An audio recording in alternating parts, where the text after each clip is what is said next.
మహిమ కలిగిన చెంబు మీ ఇంట్లో ఉంటే మహాలక్ష్మి నడిచొస్తుందని నమ్మిస్తాడు. అతీత శక్తులు కలిగిన రాగి చెంబు మీ వద్ద ఉంటే ధనం రాసులకు రాసులు పోగుబడుతుందని ఓదరగొడతాడు. రాకెట్ల కాలంలోనూ రైస్ పుల్లింగ్ పేరిట జనాలను నమ్మించాడు. అంతే, అతని మాయలో పడి లక్షలు చెల్లించి రాగి చెంబులు కొనుగోలు చేసిన వారందరికీ నిజంగానే లక్ష్మీ కటాక్షం కలిగిందా? మహిమ కలిగిన చెంబులతో వారి జీవితాలు మారిపోయాయా? అసలు నిజంగానే రాగి చెంబులతో కనక వర్షం కురుస్తుందా?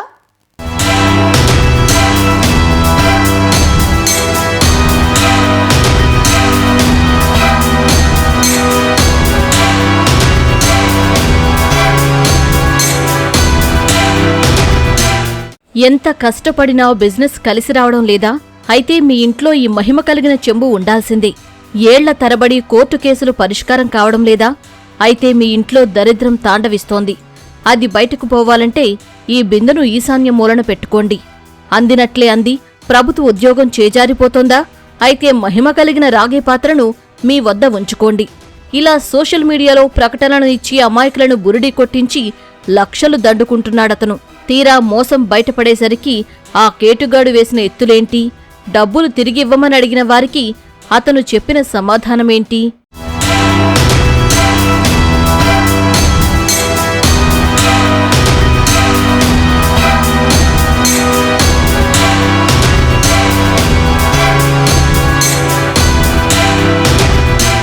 మంత్రులు, ఎమ్మెల్యేలతో పరిచయాలు, ఫార్చ్యూనర్ కారులో దర్జాగా షికార్లు, పెద్ద మనిషి తరహా డాబు, దర్పం ప్రదర్శించేవాడు. శ్రీ సత్యసాయి జిల్లా తలుపుల మండలం వైసీపీ కన్వీనర్ చింతకుంట కృష్ణారెడ్డి. బురుజుపల్లికి చెందిన కృష్ణారెడ్డిని ఇంత ఐశ్వర్యం ఎలా వచ్చిందని ఆరా తీస్తే తనకు మహిమలు కలిగిన రాగి చెంబు తయారు చేయడం వచ్చని, అందుకే నాకు డబ్బులకు కొదవలేదని అందరినీ నమ్మించేవాడు. ఎంతో కష్టపడి ఆ రాగి చెంబులు తయారు చేయడం నేర్చుకున్నానని చెప్పేవాడు. తమకు ఆ చెంబులు కావాలని అడిగిన వాళ్లకు అది తయారు చేయాలంటే 20 లక్షలు ఖర్చవుతుందని, ఒకసారి ఆ చెంబు మీ చేతికి వచ్చిందంటే కనీసం 2 కోట్లు కలిసొస్తాయని అరచేతిలో స్వర్గం చూపేవాడు. అప్పుడప్పుడు రైస్ పుల్లింగ్ పేరిట తన వద్ద ఉన్న రాగి చెంబుల మహిమలను వీడియోలు తీసి సోషల్ మీడియాలో పెట్టి ప్రచారం చేసుకునేవాడు.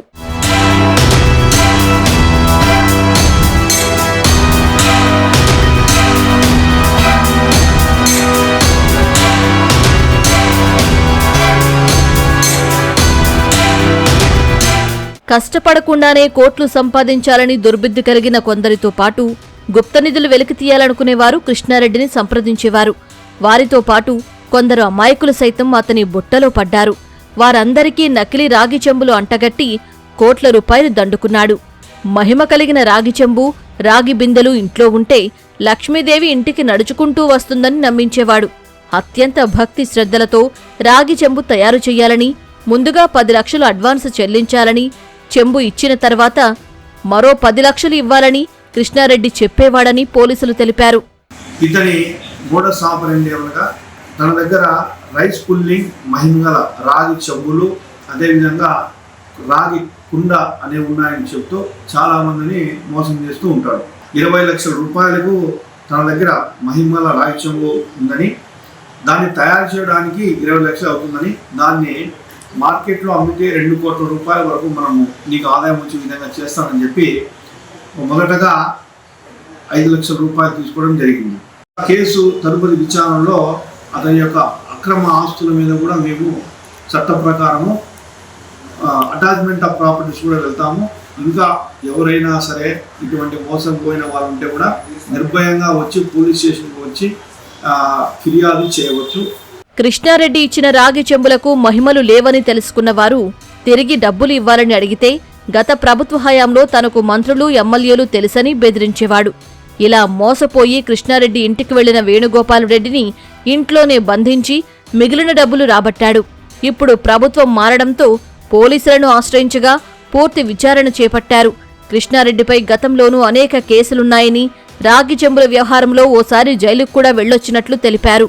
కృష్ణారెడ్డిని అరెస్టు చేసి అతని వద్ద నుంచి 4 రాగి చెంబులను పోలీసులు స్వాధీనం చేసుకున్నారు. చింతకుంట కృష్ణారెడ్డి మీద తలుపుల పోలీస్ స్టేషన్లో దాదాపు 8 కేసులు ఉన్నాయి. ఇది 9వ కేసు. ఆ 8 కేసులలో కూడా ఒక కేసులో ఇతనికి శిక్ష విధించబడడం జరిగింది. ప్రజలందరికీ విజ్ఞప్తి ఏమనగా ఈ విధంగా బ్లాక్ మ్యాజిక్ రాగి చెంబులు మహిమలు రాగి చెంబులు లేవు, ఇంకో మహిమల డబ్బులు వస్తాయి, దురాశకు పోయి ఇటువంటి వాళ్ళని నమ్మి అనవసరంగా డబ్బులు పోగొట్టుకోవద్దు అని చెప్పేసి మా తరపున విజ్ఞప్తి చేస్తున్నాం. డబ్బులు కష్టపడకుండా ఊరికే ఎవరికి రావు. ఆ విధంగా ఎవరైనా వస్తాయని ఆశపడితే అది దురాశ తప్ప పోగొట్టుకోవడం తప్ప ఉండదు. మహిమ కలిగిన రాగి చెంబులు, రైస్ పుల్లింగ్ పాత్రలు వంటివి ఏమీ లేవని పోలీసులు తెలిపారు. ఇలాంటి మోసగాళ్ల బారిన పడి కష్టపడి సంపాదించిన డబ్బులు పోగొట్టుకోవద్దని సూచించారు.